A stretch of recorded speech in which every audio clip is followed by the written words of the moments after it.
മലപ്പുറത്ത് മതം മാത്രമേ പറയാവൂ എന്ന നിലപാടിലേക്ക് LDF-ഉം UDF-ഉം എത്തിയെന്ന് BJP സംസ്ഥാന general secretary MT Ramesh. Nilambur ഉപതെരഞ്ഞെടുപ്പ് മതപരമായ പോരാട്ടമാക്കി മാറ്റാനാണ് LDF-ഉം UDF-ഉം ശ്രമിക്കുന്നത്.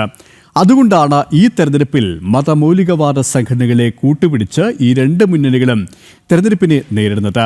മറ്റേത് ജില്ലകളെക്കാളും ഏറ്റവും കൂടുതൽ കേന്ദ്രാവിഷ്കൃത പദ്ധതികൾ മലപ്പുറത്താണ് നടപ്പാക്കിയതെന്നും അദ്ദേഹം നിലമ്പൂരിൽ വാർത്താസമ്മേളനത്തിൽ പറഞ്ഞു. നിലമ്പൂരിൻ്റെ വികസനത്തെക്കുറിച്ച് ആരോഗ്യകരമായ ഏതെങ്കിലും ഒരു ചർച്ച ഈ തെരഞ്ഞെടുപ്പിൽ ഉയർത്താൻ LDF-ഉം UDF-ഉം തയ്യാറാകുന്നില്ലല്ലോ.